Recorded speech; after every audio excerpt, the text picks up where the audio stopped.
Ladies and gentlemen, hello, and welcome to another exciting Hardly Millennial podcast where we are young, dumb, and full of opinions. Opinions, ladies and gentlemen, that is correct.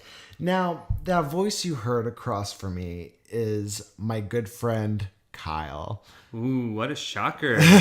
You've heard us talk about him plenty of times. He's been a great supporter of Hardly Millennial. He's listened to every episode since its creation.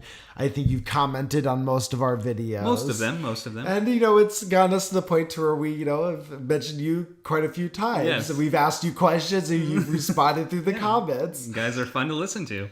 So before we get started here, guys, I just want to oh, by the way, I'm Adam, if you don't know my voice already. I didn't know your voice. Well, by the way, guys, I'm Adam, okay? Nice to meet you, Adam. Thank you, Kyle. So, before we get started, some of you who are listening to this may notice that there's a bit of an echo in the room. Indeed. The reason why this is because we at my house, we have some guests over right now. So it's a bit of a louder place, and I just felt that it would be better to maybe mobilize the podcast tonight. And Kyle and his family have been very accommodating. Yes, we have. For me tonight and allowing me to come over. So we're in a very small room in his new and beautiful home. Oh, well, thank you. You're very welcome. And so there's obviously, Kyle's wasn't ready to do podcasts at his home, so there's no foam up or anything. I did warn him. But we did tests and it doesn't sound too terribly bad. No. But if you guys hear an echo, that is why you hear it. So Kyle and I have been good friends for a very long time. Yes. I was in Kyle's wedding. I think I was there the first night you got drunk. Oh yes, that's a story. So for today's subject, it's really just going to be two good friends who haven't seen each other in a while having a conversation, maybe reminiscing back to the golden days, right? Yes. And we're just gonna see where the conversation goes. Why don't you kick us off, Kyle? Yeah, so let's go back. Let us start by going back to junior high school. Junior high. So I was in 8th grade. I believe you were in 9th grade. I was in 9th grade at the time. And we met in art class, right? Art class. Yes. With we had I think it's okay to say her name. Okay. We had a teacher named Mrs. Revis who unfortunately passed away. I think like 5-6 years ago now. So just really quick, we just want to say she was a great woman, great teacher. Art teacher. We loved her very much. Very much. But Kyle and I met in that class, and I remember, so we sat next to each other. Yes. And I remember one day we somehow got on the subject of let me first start by saying this. So back in the early 2000s, ladies and gentlemen, there was a trilogy of games known as Dragon Ball Z Budokai. Mm-hmm. And my brother and I played all 3 of those games religiously. We played the first one religiously, the second one, and then when the third one came out, you bet your ass you were playing that thing religiously. Oh, fantastic. 3 was definitely the best. 3 was definitely the best one. And Kyle, I was talking about it during this art class one day, and Kyle was telling me that he also is a big fan of Dragon Ball Z, also played the Dragon Ball Z Budokai 3 game religiously. Mm-hmm. And so a little argument ensued because I was trying to tell Kyle that I would beat him, no questions asked. He did think that. I'll give him credit. He thought he would wipe the floor with me, but it did not go that way for either of us expected. So here's what happened, guys. So this is how Kyle's and our friendship kind of like came to be. Yes. So we had this argument during art class one day, and it got so heated where I think it was a Friday. So I was able to call my mom and I was like, Mom, I need to go spend the night at my friend Kyle's house. Yes, and I believe I had checked with my Yeah. mother, and I was just like, I have this friend Adam. He wants to come over. We got to play some games. She's like, oh, of course, it's the weekend. Yeah. By all means, bring him over. Yeah, so I rode the bus home with you that day. Yes. And mind you, Kyle and I have never like hung out at this point. We just had our class This was the together. very first time, yes. Yeah. So I went over to his house, and of course, he showed me around. We hung out a little bit, and then we got to the point where I was like, okay, it was time to play Dragon Ball Z Budokai 3. Yeah, it's time to put the gloves on and get down to business. And get down to business. And you guys, it was one of the most intense matches. Oh, yeah, it was going back and forth for quite some time. And how did it end, Kyle? Mind you, I had probably put, 50 some hours into this game. Never once had I seen this happen. Never once. But yes, we both get each other very low on health. And then we both found out that day that it was a possibility to get a double knockout. And that is exactly what happened. I could not believe it. I was like, I have played this game. I have unlocked every character. I have gotten every item. I have gotten every Easter egg. I have never seen a double KO. Yep. And I came over, and that's how we knew we both were full of bullshit either. Yes. Because we were both talking such a big game. Oh, the smack talk was real. And the second the game started, I think we were both like, oh. This is serious. This is like Kyle has played this game just as much as I have. So, yeah, I was a little bit used to other friends talking smack and saying, oh, I'm so good, and then beating them. Yep. And then, no, Adam came over and proved to me that that's not always the case. That sometimes when people talk smack about Dragon Ball Z, Yeah. they ain't lying. They really aren't, though. And so what's funny about that was because I think that not only was the first time, but I think that was actually one of the only times I actually hung out with you outside of school. Yeah, I think so, too. At least in junior high at that point. Because you were in ninth grade, I was in eighth grade. Yep. And then I went off to high school the following year because, of course, our school was 7th to 9th grade. I was just gonna say, for those out there who junior high is not very common. A lot of people have middle school and then high school because high school is traditionally the years 9 through 12. Yes, but the district that we went to, because it's built up now, they do it differently now. But when we were going to school, it was where we lived in the Valley of Phoenix. It was still relatively a small town. Yes. So they had to group grades together. So our elementary schools were kindergarten through 6th grade. Yep. And then our junior highs were 7th through 9th grade. Yes, you would spend your freshman year of high school in junior high. Yeah, and then high schools just did the 3 years. Yeah, just 10th through 12th, and then you graduated. Yeah, so Kyle, after 9th grade, went on to his high school, and I was obviously still in the junior high school. And we just naturally just lost touch, Yeah. This was kind of just in the beginning stages of things like MySpace and stuff like that too. Yeah, so it hadn't really gotten big yet. Yeah, There's no real way to stay connected unless you had each other's phone, house landline number, and you had to make sure to ask the parent if they were home. Yep. Yeah. Yeah, this was very early before we all had cell phones too. Oh yeah, no, I didn't have one yet. And so for about the year of 9th grade, I wasn't really talking to Kyle at all. And then it wasn't until I left my junior high and I ended up going to the same high school as Kyle was going to at that time. I ended up going to a different high school the last 2 years, but my sophomore year though was at your high school. Yes. And I remember seeing you around, and I think we were kind of on a nod to each other basis. Yeah, if we saw each other in the halls and everything. Yeah, but it was never I wasn't, neither one of us were hitting up each other to hang out. No, yeah.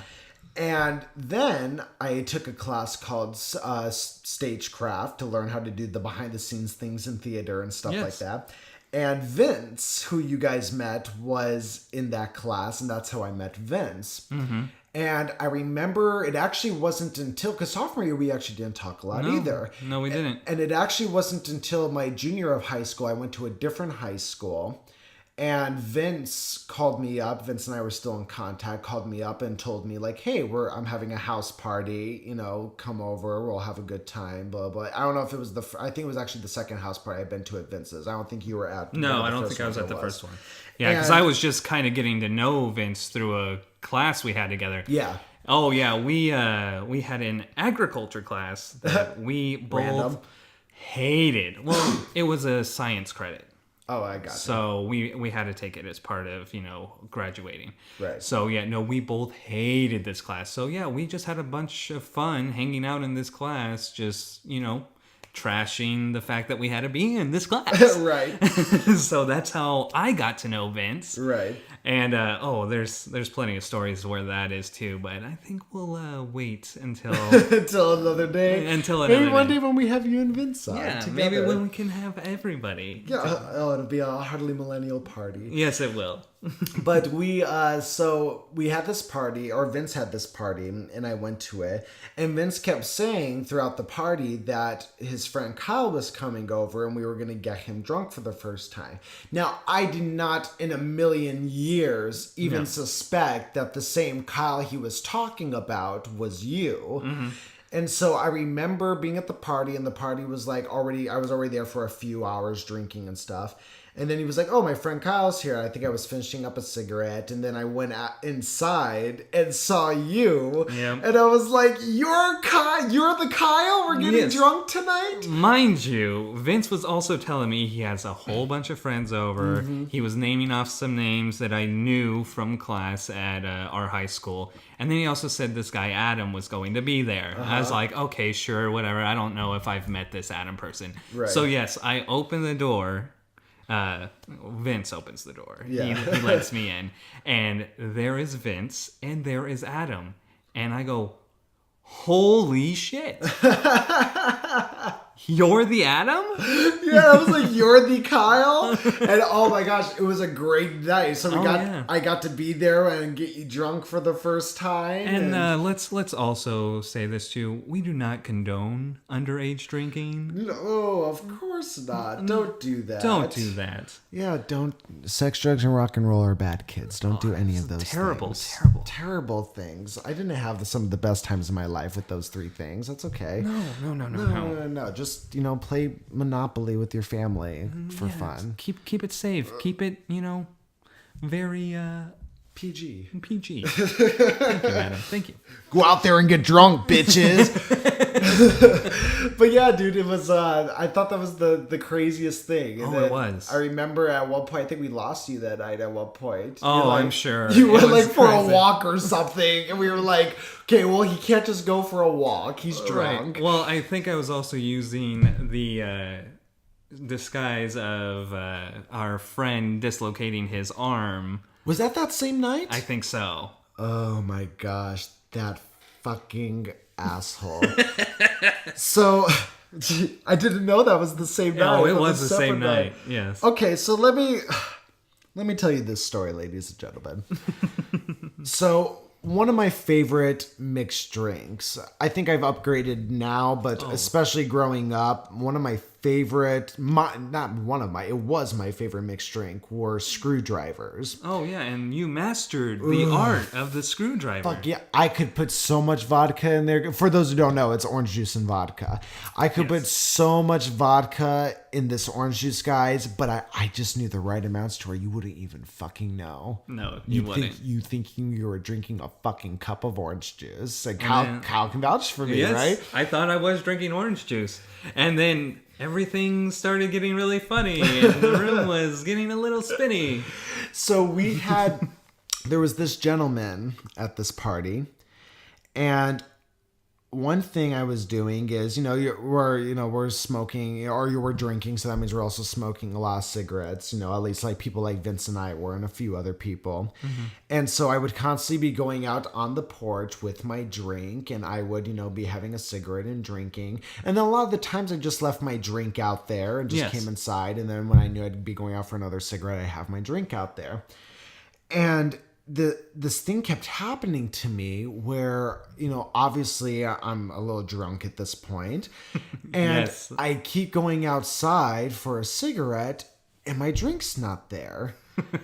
And I'm like, what the fuck? Like, what? Like, and a couple of the times I would find a cup there, but the cup would be empty. But I Yes. have no recollection of drinking this, nor did I feel drunk enough to have finished all these cups of screwdrivers. So I constantly kept going back inside, making myself a new cup, and then I'd go back outside and do this. And this kept fucking happening. Yes.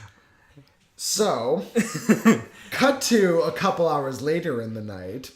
Oh, well, all you're exclaiming, too, of who is throwing away my screwdrivers. I didn't even think anybody was throwing away anything. I didn't know what the fuck was happening. I was totally under the impression that I was doing this and that I was just like not remembering, or I was just too drunk, whatever the fuck it was, you know? Yeah. So I was just like, of course I'm bringing it up a couple times where I'm like, is anybody like drinking my alcohol? And of course everybody's like, no, of course not, Adam. Nobody. So, cut to a I couple... believe even our one sober friend Was was there. like- Oh no, Adam, you've been tossing them over the wall. Okay, no. That didn't happen at first. That did not happen at first. So I'm getting to that though. Okay. So 2 hours later into the night, after this is happening, we're all inside and we're all playing Guitar Hero. There's a fucking age setter for you right there. yeah, that'll let you know. So we're all playing Guitar Hero.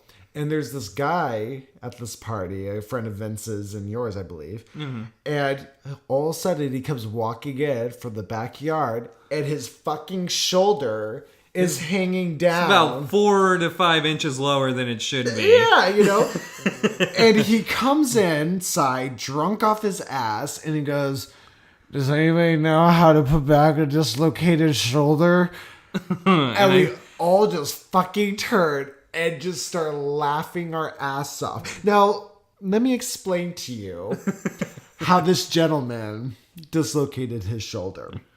So he had been going outside for a cigarette also, much more drunk than I was. Mm-hmm. And he would see my drink sitting there, and he would fucking take my drink, and he would fucking throw it over his shoulder across the yard. And he just kept doing this throughout the night to the point to where other people noticed it, but people like our sober friend or Vince were trying to tell me, no, Adam, you've been doing it. You've been throwing it. Yeah, I remember. Yeah, it was the joke of the night. And I kept fucking yelling at everybody that no, I wouldn't do that to alcohol. Don't fucking insult me like that.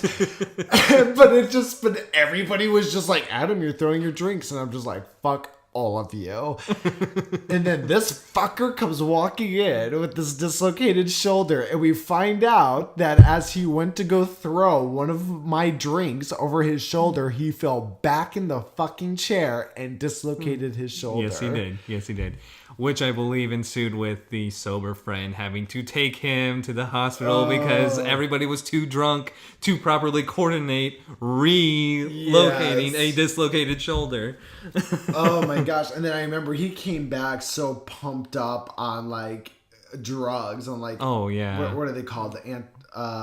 Painkillers. Painkillers. Oh yeah, he just passed out immediately. Yeah. Definitely probably should not have taken the painkillers given his state. But but hey, hopefully he's still kicking around somewhere. Hopefully he's still kicking, man. But yeah, dude, I thought that was one of the funniest. I didn't realize that was the same night we met. Yeah, that was a long ass night then. No, it was a long ass night. Because my mind totally broke that up into two separate nights. No, it was not in 2 parts. It was all the same night.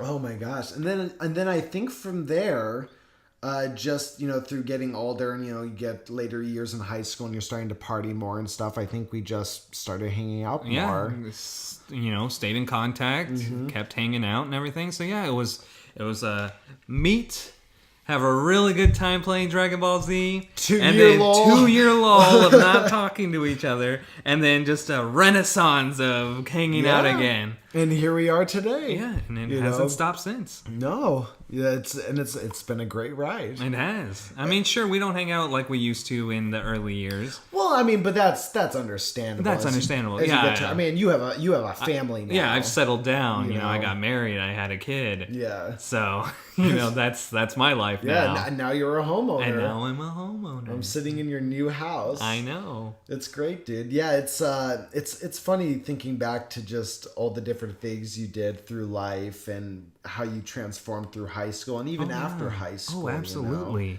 Because I feel like after high school, you're always kind of stuck in that high school stage, you know? Yeah. And I feel like one of the biggest fallacies that's ever been fed to me about growing up is I feel like that high school is the greatest time in your life. Well, no, it's not that high school is the greatest time in your life. Quite the contrary, actually. I feel like with movies and stuff, and even the way that our parents or older like siblings used to fantasize things about like your 20s, right? Yes. Your 20s being your party years, your 20s doing this, having so much fun in your 20s, and then all of a sudden, at least for me, and this has been the case, I know for a lot of people I've spoken to also, you get to this point in your 20s where all of a sudden you're going through depressions and you don't quite know who you are anymore and you're trying to figure it out and it feels like you can't figure it out. And all of a sudden, all these people who are telling you your 20s were great, there's this general consensus of like, no, your 20s suck, man. Yeah. You know? I don't know who was lying to you this whole time. Yeah. Because let's look at those parents too, because I'm pretty sure most of them were in their mid-20s when they started having kids. That's true. So they're like... You were also. Yeah. It's like, I'm towards my late 20s now. Mm-hmm. But it's just like, I have my 1-year-old, so, Right. Well, and that's just it, but even you, I think you went through periods, a period in your 20s of, depression and trying to figure it out. Just trying to figure out what am I doing, Mm-hmm. and just trying to figure out, am I better off on my own? Got my own apartment to myself, did that for a little bit. Oh, no, you actually end up being lonely. Okay, now let's get back out there and start hanging out and going out with friends and everything. Is that what happened when you? Because I remember when you had your own apartment. Because that's one of the things. Like, and don't get me wrong, I do love my setup now and living with Justin and Matt like I do. Yeah. But it's always been kind of in the back of my mind that at some point I would like to have my own apartment with my own space and live there by myself. Yep. But I mean, is that something that you would recommend doing? I think so. I think it's really good to kind of just get a feel of this is my place. This is how I want it. I make the rules. I set the times. Gotcha. I do everything. Because it's just like, I can admit that, getting into the whole marriage and having a family and everything, it is something that still kind of stirs around of like, man, wasn't it nice when at 2:00 in the morning you could just have all the lights on in the house and you could just play music without your headphones on? True. That's true. I guess I never thought about stuff like that, or play video games. You don't have to worry about other people because you're the only one you're worrying about. So it's like, it's nice. It's a real introspective time, and I think I was on my own in my own apartment for about 2.5, 3 years before I started dating my wife. Was it that long? Yes. Okay. So it was like a good 2 years I was enjoying before I was like, yeah, it's probably time to start getting out there and looking for something stable. And... Okay, so for the first couple of years living on your own, you loved it. Fantastic. It was amazing. But at one point though, you did start to feel like lonely. Yeah, it's like, okay, no, now it's probably time to start looking for something to settle me down and everything, because it's just like, yeah, no, this is fun, and I do love the party life. I, had you guys over like all the time. That's always true. trying like to throw every weekend party. There was a party at Kyle's. Yeah, exactly, and I loved that. So it's just like, yeah, but then it's just like, okay, yeah, but the other 6 days a week, it's just like, oh yeah, I'm working, that keeps my mind, off of things, and then, coming home, and it's like, oh yeah, I'll have games I can play and stuff I can watch and everything. But then you start going to bed, and it's just you and your own thoughts, and nobody else is around. Yeah. It's just like, oh no, it's like, that's why I'm like, yeah, you're probably pretty good for a year, maybe 2, and everything. Right. And then it starts going, man, it'd be nice if somebody else was in this bed with me. I definitely feel you. I mean, I feel like I've kind of... Because I definitely understand that. Like, even as somebody who lives with a couple roommates, I've definitely have found myself at certain nights getting very, And don't get me wrong, I'm not somebody who goes out terribly a lot either, but I have had those nights where I'm just, like, God, it's Saturday night and we're all just fucking like sitting here in front of the TV, Right. It's But- so weird how you can feel alone surrounded by people. Yeah, it is. I guess it's not something I never really thought about, but even when because I definitely went through kind of a big old lull, kind of, I would argue depression. I'm sure people have been through worse, but at least for me personally, it was. Oh yeah, and it's like, I think that's a big thing to notice too. It's like, because I've always done that. I've always made that comparison of like, can I really be depressed? I mean, come on, is my life really that bad? Right. So, and it's like, you have to realize that it's like, it's different for everybody. Yeah. And you can't really put yourself in a comparison with other people. It's just like, oh man, people are starving across the world, and I'm upset because I have my own place and I am, in a decent job or something. Right. And I'm just a little bit lonely. It's like you start feeling like, First world problems. Should I really be feeling that bad? Yeah. Well, and if anything, because I think having those kind of thoughts when you're in that mindset is inevitable, right? Oh, absolutely. And if anything, like, those thoughts almost actually make you feel worse about yourself, because you're like, here I am, like, sulking on the couch, with a fucking giant pizza in front of me, when there are people who are living in a cardboard box, or like even me personally, when I was in Los Angeles, there was at one point I was living in my car. Yeah. So it's like, here I was feeling even more depressed than I did at that point. Oh, yeah. And here I am in an apartment with a roommate who loves and supports me, and with parents and friends who love and support me. And yet I still can't get my fucking act together. All it did was push me further into a fucking hole. Yeah, no, it's really crazy when things have kind of gotten somewhat stable. All of a sudden, all of those problems that you weren't worrying about because you were trying to get everything together, Right. they just skyrocket. Yeah. They do. Yeah, you're right. Every single time, and I think what ended up getting me out of that particular funk was just, and this is gonna be like a very long-winded answer here, but as my answers usually are, if you guys haven't figured that out yet. But I think they have. I've noticed it. I love you for it, Adam. Good. I hope everybody else loves me for it too. But like, one thing that helped me get out of that funk was, and would actually put a lot of perspective to me now, is understanding that everybody can give you all of the advice in the world, and you just have to fucking figure it out for yourself. Oh no, and it's really funny because it's like, you want to lean on other people, you want other people to be there for you and help you. I mean, that was always a big thing with me. It's like, how many TV shows and sitcoms have I seen where, everybody drops everything and helps out the main character get through their funk? Right. I'm like, where are my friends that are doing that? And it's like, you got to realize that it's like, that's totally TV, making everything look really pretty, Yeah, well, and it's not that there weren't people there who didn't care about my well-being or anything, but I found myself, and I only recognize this retroactively, but I think back to it now, and there were so many people, like parents and friends, and like I said, Justin, who was extremely supportive of me at the time and tolerated a lot,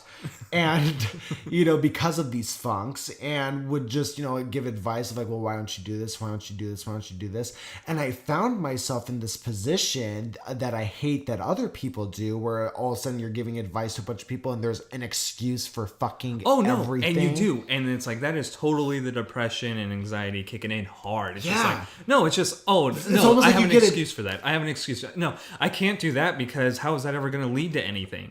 It's almost like you get addicted to being depressed. Oh no, it does. But you don't even know that you're being addicted to being depressed. And it's just like, that's why it's like, going through my own slumps myself, it's really that whole idea of like, I'm the type of person that if I start getting like that, it's like I start feeling like the walls are closing in. I'm like, I need to get outside. I need to do something. Yeah. I need to do something just so I'm not thinking about that, so I'm not letting it get to me. If I'm in a dark room, or if I'm just sitting on the couch with the TV in front of me and I'm just feeling depressed, where I'm like, no, I'm feeding it. I'm giving it everything it wants. It wants me to stay here.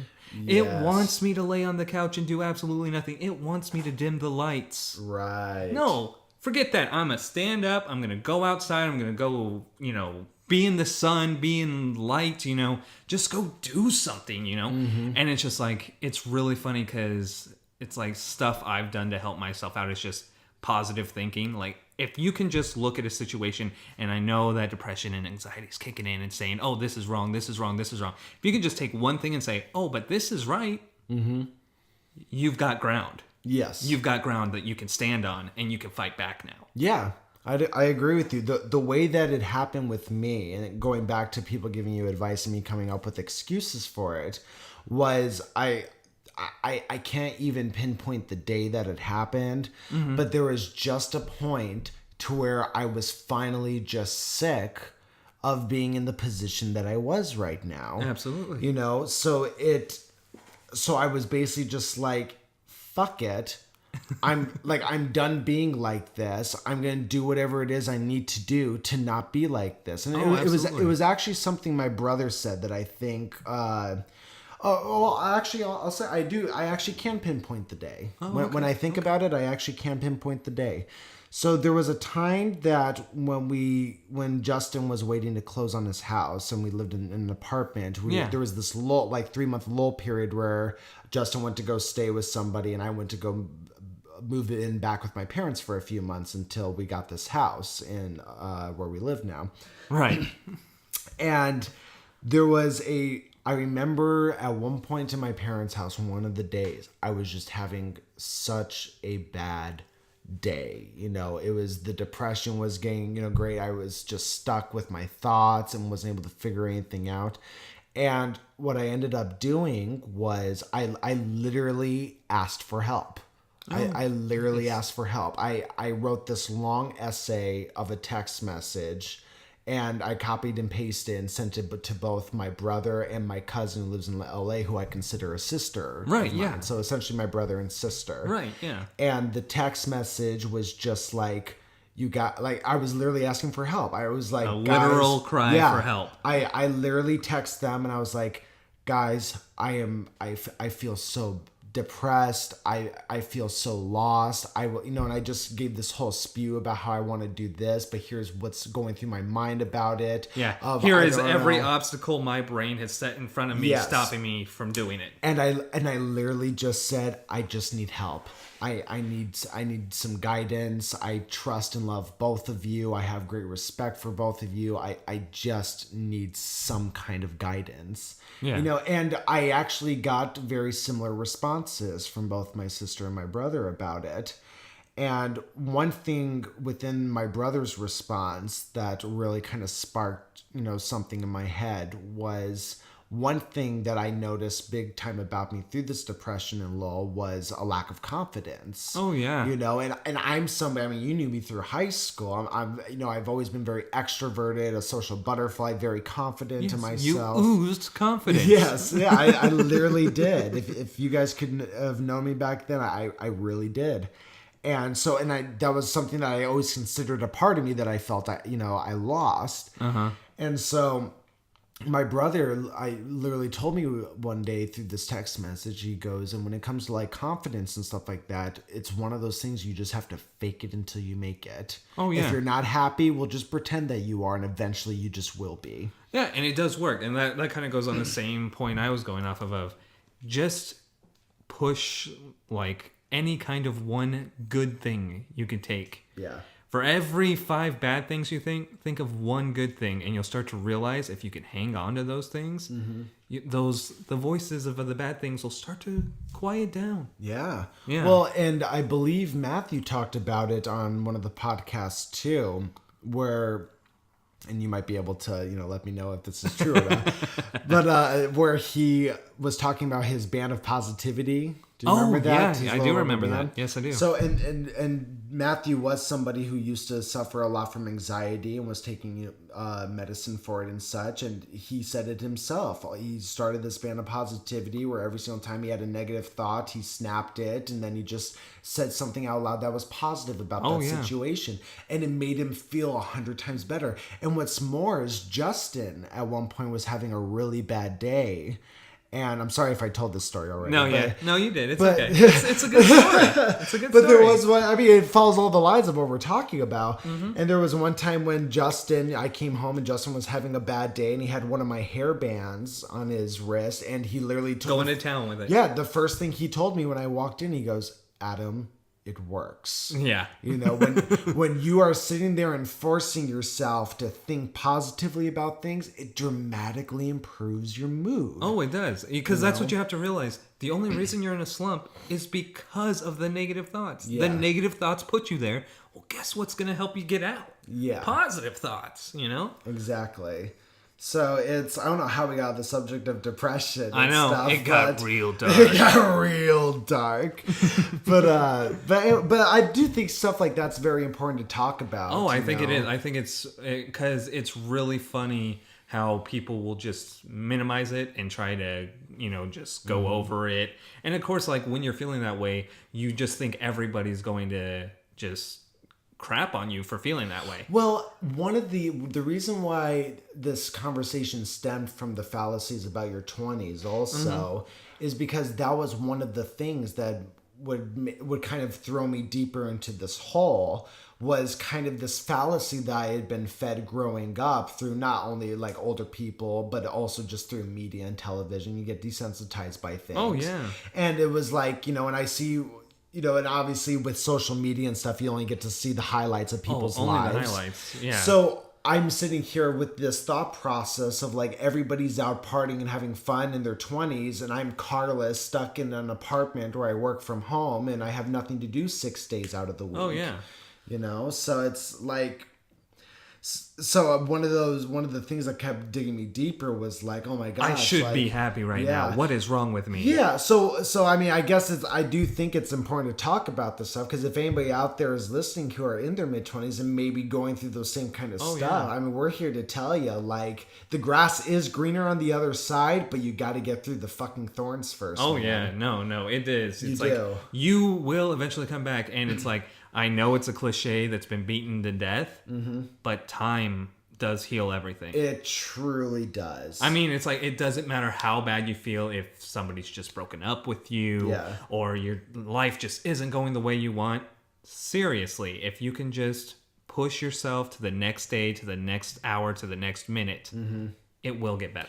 Well, and those are, I was actually very proud of myself too, and proud of anybody who goes about it this way, is I was finally to that point where I was like, this is what depression, like, people go to the doctors feeling like this and say, make me feel better. Give me antidepressants. Yeah. But I refused to do any of that because I knew that I could get myself out of it. What was pissing me off was that it was taking me so long to get out of it. Right. But I mean, now that I'm out of it and I think back to it, I'm like, that was needed. I had to go through that. Yeah, it was something you felt that you had to conquer yourself, because it's just like, if you started relying on it, and it's like, and everybody's different. Not saying that antidepressants is a bad choice, because I know therapy gets the same kind of, bad rep. Yeah. bad rep, because it's just like, but no, it really shouldn't, because it's like, you do what you need.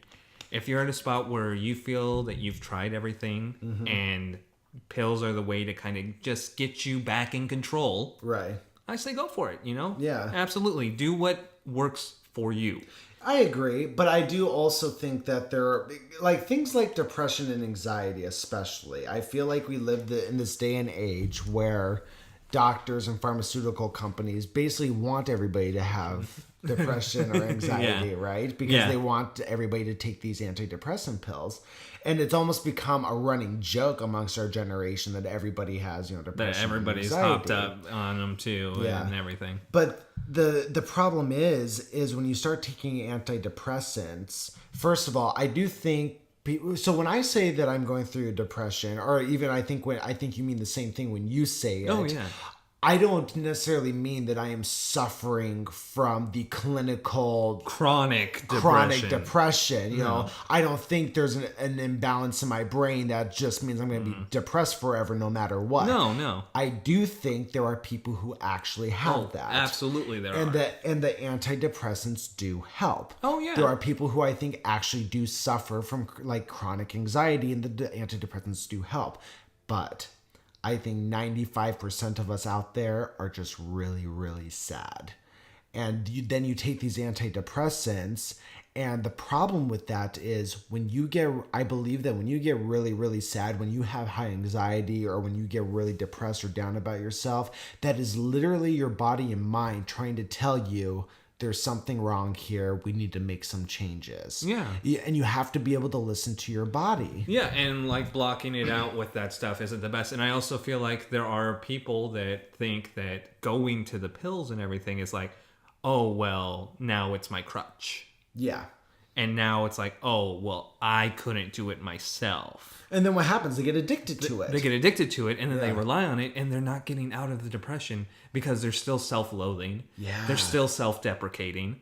Well, and it's all pushed by pharmaceutical companies to make money. One of the most comical fucking commercials I saw once, it appeared on Hulu, was I think I even Instagrammed about it at the time. But it was this commercial that was literally like, is your antidepressant just making you depressed? Oh, well, take this pill with your antidepressant to make your antidepressant work again. It's an antidepressant booster. Yes, that's exactly what they were advertising in so many words. I remember watching it. I was like, oh my gosh, this is literally a commercial saying, hey, if your body has gotten used to your antidepressant, we have this other pill you can take with it. Yeah. That'll be better. Just ask your doctor. Oh, is heroin not working well enough for you? Because we have something that'll boost that heroin. It's so fucking true. Here, have some meth. We hear it goes really well with the heroin. You just gotta mix it. You just gotta mix it up. Here's a spoon and a lighter for you, too. It comes with a free bag of syringes. But I think it also comes with a free body bag. A free body bag, keep it in your closet in case you need it. Mm-hmm. But no, dude, like when it comes to stuff like that, if there's anything I can leave with people about that particular subject, it's just if you're going through it, especially in your 20s, just keep in mind time will heal all. Oh, yes. And try to look at it as a rite of passage, because you will feel a lot better after you come out of it. Mm-hmm. But I'd argue that you're not going to have that experience if you decide to turn to antidepressants. Oh, yeah. I mean, yeah, it's like it is to each your own kind of thing, but it's like, I agree, it's like it is kind of a rite of passage to get through your 20s, surviving. Yeah, surviving, yeah. But well, you think you become so used to school. I mean, we don't realize that from the time that you're 5 to 18, you're in school and you're forced to socialize and everything. Socialize with people. You're going to a lot of the times people are going to school with the same people for their entire school career. A lot of the times they'll even go beyond 18 and do 4 years of college. Oh, absolutely. So you have people who are so used to the school mentality, have worked out how to make their way in that hierarchy, mm-hmm. and then all of a sudden you're out of school and it's a totally different ballgame. It's totally different hierarchy now. Uh-huh. Yeah, and it does become that way because it's like you're so used to all of your friends and everything showing up in a place. But it's like what you fail to realize when you get out of school and you get out of college is they were there for a reason. They were being forced to do that. It's like school, you're like regular elementary through high school. You're forced there by your parents traditionally. Yeah. And then in college, you forced yourself to go there so you can get a higher education so you can do something with your life. Right. So it's just like, yeah, and it's like once you get out of that and then all of a sudden you're like, wow, why don't I ever see my friends anymore? Why don't we ever hang out? Why aren't we ever partying anymore? It's just like, yeah, because if your friends had a choice with school, they probably wouldn't have gone there willingly all the time. Exactly. Exactly. So it does feed into the eventual vicious cycle that is like, oh, things aren't as great anymore because I'm alone. Well, when I was in school, I didn't feel this way. Well, yeah, because school was the majority of your week. Yeah, you were forced to socialize with people for at least 6 hours of the day. And then you get out of school and you have a job and maybe it's part-time. Maybe you're not there all the time. And then you find yourself, wow, I'm at home a lot more than I used to ever be at home. Yeah. Wow, there's not a lot of people in my home. Wow, I'm not socializing that much. I'm feeling like crap. Right. Well, and I think that is a big cause of the rut. And I think because you do have people out there who believe that their high school years were their golden years. I mean, there were times that I have felt that way. Oh, yeah. But when I think back to it now, what I realize is just as you said, you were forced to socialize. because you were forced to socialize with people that you both liked and didn't like. Oh, yeah. You were also forced to meet conflict head on. Oh, yeah. Whether that conflict was with another student or with a teacher, regardless of what it was, So so in real life, for example, in real life, if you don't like somebody, it's a lot easier to avoid that person. You just walk the other way. Whereas in school, you have to meet that conflict head on if you have lunch with that person or a class with that person. Yeah, not only that either, look at your job. Yeah. You can drop your job at any time you want. You can't drop school necessarily. No, you can't, because usually your parents are making you go. Yeah. And if not, then all that money you're spending on that piece of paper you're going to get from college, that's a pretty convincing factor to make sure you're there every day. Exactly. Well, and not just that, but not just it forces you to socialize and face conflict, but just as you said, the majority of us didn't have a choice. I mean, you can argue that, well, when you're 16, you can technically drop out, but most of our parents would allow us to just fucking do that. Yeah, no, I don't think they would find my body if my mom found out I just stopped going to school. Exactly. So, and that's something that I've realized in my, coming of age years now too, in my 20s, is that the majority of people want decisions made for them. Oh no, because that's how we grew up. That was our childhood. Decisions were made for us. And so it's such a shock to the system that once you get out of school and everything and you have to live your own life on your own accord with nobody telling you what to do, it's a complete shock to the system. Yeah. And it's just like, that's what they tell you. It's like, yeah, we have the first 18 years of our lives to prepare for the rest of our lives. But you realize those first 18 years, kind of easy going. Yeah. It's like, it's kind of just the path is paved for you. And then you hit 18. It's like, now you got to pave your own path. And you're like, nobody taught me how to pave my own path. Yeah. There was not a path paving class in school. It's true though. It really is true. I mean, and I think that's what happens in your 20s and the reason why a lot of us go through these lulls, and I would argue that even people who go out every night and party every night also go through those. Oh, absolutely. Is just that. It's like you're trying to adjust to this new world now that you're a part of. Now if you're socializing, it's a different kind of socializing. If you're facing conflict, it's a very different kind of conflict. Absolutely. And whereas in school, a lot of the times that conflict could easily be solved by either A, walking away, or B, getting into a fight. When you deal with conflict in the real world now, it's like, okay, well, who's the conflict with? Because that's going to be dependent on how I deal with the conflict. Do I need to talk to them? Should I avoid them? Is it my best interest to fight them? So, and it's a very different too when you can go to jail now for doing things also. Yeah, getting reprimanded and, suspended for a little bit, it wasn't a big deal. But now when you're talking actual jail time and throwing your life away, yeah. Exactly, but it has made me respect my 20s big time in understanding that this is what the age is. And I've had a lot of people too a lot of family, my sister included, who are in their 30s now. And a lot of them have told me that usually it's your later 20s when you start to kind of get a grasp on everything going on. That seems to be a general consensus amongst people, is like late 20s. That's usually when you start to kind of get a grasp on what's going on. Oh, right? yeah. You're like this little fledgling that's just trying to learn how to fly. And then finally you hit 28, 29, 30. You're like, oh, I get it now. Well, everybody I have spoken to, and this is Justin included, who is in their 30s, has all told me that 30s, it's like a switch. Right? Have you heard that before? That when you turn 30, it's like a switch, and also you just don't give a fuck anymore. It's a good thing. It's always been described as such. Everybody's like, "Fuck yeah, So it sounds like 30s are where it's at. Yeah, like you just gotta make it. You just gotta get through your 20s first. And we will, but. But wow, we got a little deep there with the depression and stuff like that. It kind of encapsulated the entire podcast there. A little bit, yeah. But we still got some time though. What's something that, let's see, something to ooh. So Matt and I had this conversation, the very first podcast. Okay. And I think yours and I conversation with this will be a little different because you and I are into a very specific genre of this particular subject. And that was, what was your favorite cartoon growing up, Kyle? Favorite cartoon growing up? Oh, I mean, it's hard not to take the obvious example and just go straight for Dragon Ball Z. It's really hard not to go that way, but it's like, yeah, there were so many cartoons growing up, but it's just like, and it's real funny because it's just like, I know a lot of friends and everything, like, oh, I've been watching Dragon Ball Z ever since I was like 5. I'm like, no, dude, I didn't hit Dragon Ball Z till I was 5th grade.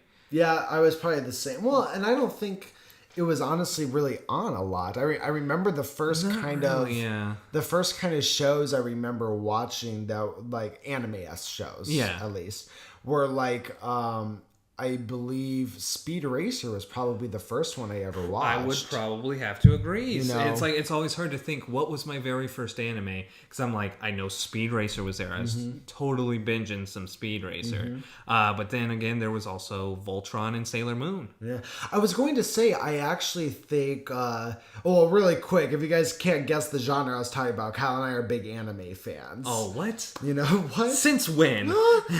So when it comes to like those older kind of animes that we grew up with, I actually think Dragon Ball Z was actually one of the later ones. Yeah, it was actually probably the later one, because it's like, I remember spending so much time with Speed Racer and Voltron. Voltron was my jam. I never watched Voltron. It was definitely my jam back in the day. Yeah. It was like, yeah, that was my thing. But it's like, yeah, I specifically remember a lot of Speed Racer because I remember back when Blockbuster was a thing. I worked for Blockbuster. Yes, you did. Before it went out. It was an old-fashioned sentence. Yes, indeed. So I remember having a Super Nintendo, and I went out and rented the Super Nintendo Speed Racer game. Okay. And I just played the crap out of it. And I was just like, now, was I doing that before I ever watched Voltron? So I'm like, I'm trying to remember, what was that first anime? You're going to have to tell me, because like I've heard of Voltron, but I don't know exactly what it is. Is it like a gunman anime? It's not really Gundam. It's more like, I don't know if you've seen like, I'm not sure if it's like Beast Wars, but like Zoids or something. It's basically, it kind of does a little bit of the Power Ranger thing, because it's like you have 5. It is an anime though. Yeah, it is definitely an anime from Japan. And it's like, I guess they're like paladins or something. There's 5 of them. They each pilot a different like lion.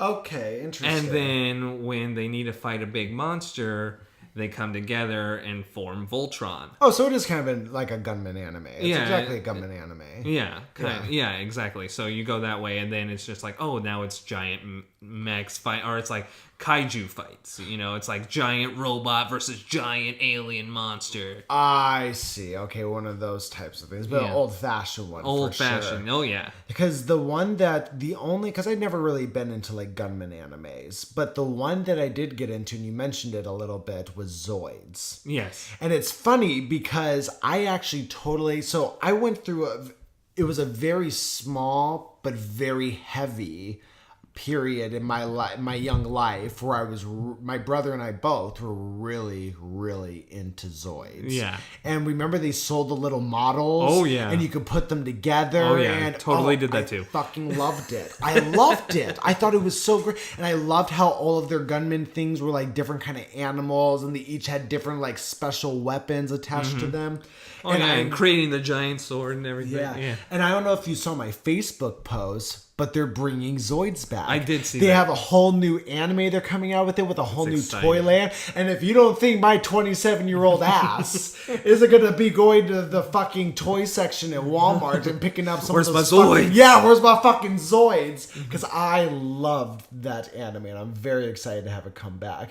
But again, I think Zoids was even before I was watching Dragon Ball Z. Oh yeah, definitely. I think Dragon Ball Z was Dragon actually Ball Z later. was late. And it's really funny because it's like, looking at it now, Dragon Ball Z is up there as like one of my top animes of all time. But I remember like 4th, 5th grade, right before I started watching it, this is the dumbest show ever. Dragon Ball Z? Yeah, I would like, my immediate like thought of it was like, who sits there and says their attack while they're charging it? Totally giving away what they're about to do. Every anime in the world. Every anime in the world. I did not know it was a trope. And then it's just like it went from there, and then I was like, but I had a friend in 5th grade that was just like, oh no, you got to keep watching it, you got to check it out. I'm like, well, fine, I'll check it out. So 2-3 episodes back to back, because of course it was only 1 episode a day back in the Toonami era. Right. Oh, Toonami. Toonami. Oh, that's a whole other discussion. But yes, so it's like, okay, so 3-4 days I had watched Dragon Ball Z every day, and then I went back to my friend. I was like,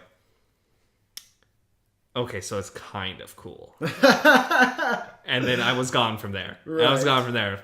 In love immediately. And just like, it's just so funny how I went from like, oh, this is the dumbest thing ever. It just goes on forever and ever. And they're just yelling and screaming for a half an hour. Right. And I'm like, no, okay, I get why people like this. This is pretty awesome. No, so what was the first anime that you watched where you realized that it wasn't just these particular shows you liked, it was anime in general you liked? Oh, because when I was watching things like Dragon Ball Z and Zoids and Speed Racer, it was cartoons. Yeah, it was cartoons. It wasn't anime. No, it wasn't anime. So it was definitely probably my favorite anime of all time. So it was Dragon Ball Z that was there first, and then Adult Swim started getting big.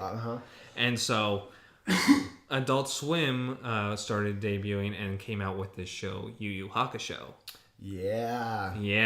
My favorite anime of all time to this day.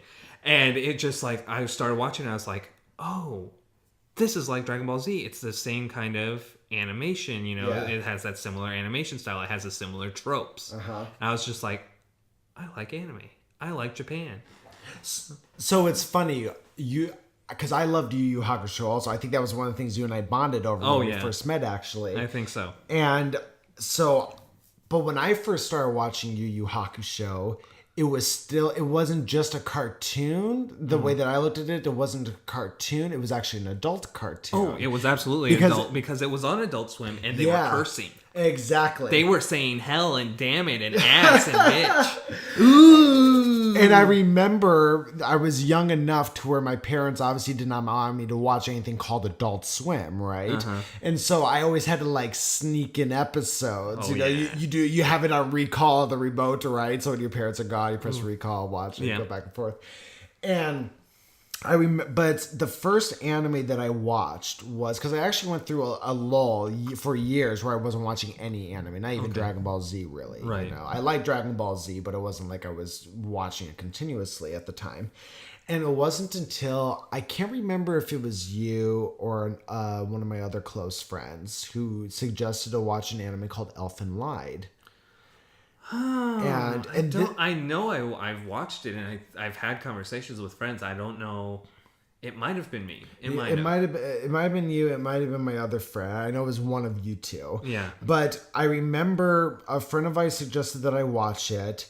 I can't remember at the time. I had some qualm with like wanting to actually sit down and watch it. I can't remember what the thing was that I had, but I had something with it where I was like, this is stupid or this is dumb or whatever it was. Yeah. And so I remember, though, I finally sat down and watched it, and this was in the very, very early stages. I think Netflix had been around for maybe a couple years at this point, and I had just jumped on that Netflix train. Oh, yeah. And so Netflix plays a lot of animes. Oh, yeah. And so Elfen Lied was on there, and I remember watching it, and this was like my first kind of introduction to you can have animes with real adult like situations. And you know, because those who aren't familiar with the anime, it's about a girl who has, you know, invisible arms coming from her back, and she just fucking slaughters. Oh yeah, no, it was gore, it was nudity, it was a very adult anime. Exactly, but an amazing story, amazing characters. And I remember it was 13 episodes. And I watched it, and I was like, wow, I did not know this is what anime was at this is what point. It's capable of. of. And then I think I watched another one after that was called, this one you did recommend to me, was This Ugly Yet Beautiful World. Oh. It was another like 13 episode one, but it was a really good one. And you start realizing like a lot of just regular animes, not the shonen ones, which are all the fighting ones that are usually in Shonen Jump, the magazine. Because you know, your Dragon Ball Z, your Yu Yu Hakusho, your Rurouni Kenshin, and everything. So yeah, you start realizing these ones that aren't the big names that everybody knows about. Yeah, they're usually 13, 24 episodes And max. they're super fucking And good. they tell a regular story, and it's fantastic. And it's like, yeah, because I was actually thinking about animes too the other day, and one that came up that I know we both really loved, Angel Beats. Oh my... Okay, so you Talk want to about know... a tearjerker. Okay, so you want to know, like, why... Just to explain to people out there who might be listening to this and just thinking that anime is stupid or it's just a cartoon or whatever your opinions are about it. Like, there are a few reasons why I really love anime, the way that I justify it. For one, you will never see original content in Hollywood or even just on Cartoon Network like you will in an anime. Oh yeah, can we not also talk about how a lot of Hollywood, a lot of directors Steals from anime. not just steals, but uses it as a starting point, uses it as their inspiration. For those who don't know, The Matrix, an iconic movie with Keanu Reeves, was actually based off of an anime called Ghost in the Shell. Yes, it and was. they actually there's actually shots that are almost like shot for shot from the anime to the Matrix. Yeah, and it's like if you don't think there's crossover between America into anime, you need to start watching some Studio Ghibli films. Yes. Because so many American voice actors are just big American actors. Christian Bale, Dakota Fanning, and Hathaway. Doing all kinds of voices. Yeah. Doing all kinds of voices for that. Not only that, can we talk about another big anime, Afro Samurai? Where, that was where a big Samuel one. L. Jackson is the voice of the main character. Yeah. And no, you're absolutely right. And so going back to the original content, and like when you were talking about Angel Beats, is like, and look, we've mentioned this on the podcast before. I'm a little bit of a crybaby. It's very easy for Adam to be moved by things. Moved to tears by something. Yes, no. it is. I will give you the benefit of the doubt because I'm not usually somebody that's a big crier. Cried my eyes out at the end of that series. And there was this 13 episode anime called Angel Beats about just a general overview about kids who had died and just trying to figure out and they're like what stuck doing in limbo and they need to Yeah. figure out where they're gonna go for the rest of eternity. And let me tell you guys, I remember watching this. It was like 2 a.m. I finished the last episode. I was in my room by myself, and I'm not going to spoil it, but there's something that happens at the end that I watched, and it just brought me to tears. But they were tears of joy. Kind of, sorta. Kind of sort. I mean, it's a bittersweet. It was a bittersweet. It was thing. bittersweet. But I remember watching it, and I was quiet. My eyes were just fixated on the screen as this whole scene was playing out. And I remember it ended, and I just was crying because I was like, oh my gosh, like. I was so like embedded into the characters, all of them. And then the reveal at the very end, I was just like, why can't fucking Hollywood create content like this? Yeah. Why can't they just make such an emotional, just gripping story of this? Yeah, no kidding though. But we could have a whole episode on anime. An entire episode on anime. But we have reached the time. We have. And usually I won't mind if we go over, but because I want to make sure we get this up before midnight. Yeah, we're getting pretty close. We're gonna have to end it here. But just to give you guys a sneak peek, I may have Kyle on tomorrow. It's just kind of depending on his schedule. But we will see. There is a potential, so we could go a little bit deeper into topics we couldn't get to. Exactly, and when we and tomorrow's kind of we'll do it a little earlier, so we'll go over time if it's allotted. Exactly. Yeah. But thank you guys so much for listening today. Kyle, thank you so much for being so accommodating. My pleasure. And I am more than happy to come on your podcast. And I have had a great time talking with you, as I always do, man. I really have. So, again, just want to let you guys know you can follow us on all the social media platforms, Facebook, Instagram especially. We do have a Twitter, but, we're not still figuring that out. Still fucking figuring it out. And we do have a GoFundMe that's going for one more day. If my mother is listening to this, right before we started, I saw your donation on there. So I want to thank my parents and say thank you very much, guys. Oh, they got you over 50. Yeah, and then again, if my my friend Katie is listening to this, you donated to. Thank you. And Kyle, you were our first donator. I did donate. I wanted to get the ball rolling. You guys are doing a great job here. I want to see this go places. Thanks, man. I really appreciate the support. And I appreciate all the support for all of those out there listening to this and liking and sharing and subscribing. Good job, guys. Good job, guys. Thank you so much. And you all have a lovely rest of your day, night, or morning, whenever you're listening to this. Whenever you're listening to this. All right. Goodbye, guys. Goodbye.